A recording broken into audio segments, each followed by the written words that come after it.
Hi friends, welcome back to our channel. Friends, మీరు ration card కోసం apply చేశారా? అయితే రేషన్ కార్డు మీకు ఓకే అయిందా లేదా? అలాగే రేషన్ కార్డులో మీరు కనుక పిల్లల పేర్లు కానీ ఎవరైనా పేర్లు యాడ్ చేస్తే ఆ పేర్లు యాడ్ అయినాయా లేదా, మన రేషన్ కార్డులో ఎంతమంది మెంబర్స్ ఉన్నారు అనేది క్లియర్గా ఈ వీడియోలో తెలుసుకుందాం. వీడియో నాకు లైక్ చేసి షేర్ చేయండి. ఇలాంటి అప్డేట్స్ కోసం మన ఛానల్ని సబ్స్క్రైబ్ చేసుకొని పక్కన ఉన్న బెల్ బటన్ కూడా యాక్టివేట్ చేసుకోండి.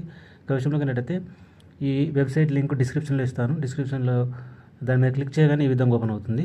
ఫ్రెండ్స్, కొత్తగా రేషన్ కార్డు కోసం అప్లై చేసిన వాళ్ళు ఇక్కడ ఎఫ్ఎస్సి రిఫరెన్స్ నెంబర్ అని కనిపిస్తుంది కదా, ఇందులో మీరు అప్లై చేసుకున్నప్పుడు రిసిప్ట్ మీద ఆ నెంబర్ అయితే ఉంటుంది. ఆ నెంబర్ ఇక్కడ ఎంటర్ చేసేసి ఇక్కడ మీరు డిస్ట్రిక్ట్ను సెలెక్ట్ చేసుకొని సెలెక్ట్ చేసుకున్న తర్వాత ఇక్కడ సెర్చ్ మీద క్లిక్ చేసినట్టయితే మీకు రేషన్ కార్డు అనేది ఓకే అయిందా లేదా అనేది మీ రేషన్ కార్డు స్టేటస్ అయితే చూపిస్తుంది అనమాట.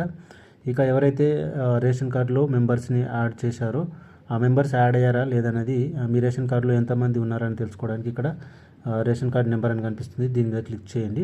దీని మీద క్లిక్ చేసిన తర్వాత ఇక్కడ మీరు రేషన్ కార్డు నెంబర్ అయితే ఇవ్వాలి. ఇచ్చేసిన తర్వాత ఇక్కడ సెర్చ్ మీద క్లిక్ చేయాలి.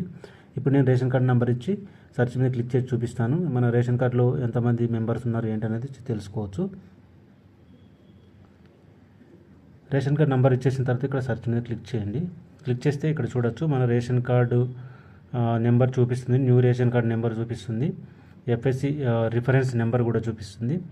ఓకే, ఇక్కడ స్టేటస్ అప్రూవ్డ్ అని చూపిస్తుంది. ఎఫ్ఎస్సి షాప్ నెంబర్ చూపిస్తుంది. ఓకే, ఇక్కడ ఓల్డ్ రేషన్ కార్డ్ నెంబర్ కూడా చూపిస్తుంది. తర్వాత మీకు ఎంతమంది మెంబర్స్ ఉన్నారు అనేది కూడా క్లియర్గా ఇక్కడ చూపించమని జరుగుతుందన్నమాట. ఈ విధంగా మీకు రేషన్ కార్డులో మెంబర్స్ యాడ్ అయ్యారా లేదా, మీ రేషన్ కార్డులో ఎంతమంది మెంబర్స్ ఉన్నారో చూసుకోవచ్చు. అలాగే మీ రేషన్ కార్డు కొత్త రేషన్ కార్డు స్టేటస్ కూడా తెలుసుకోవచ్చు.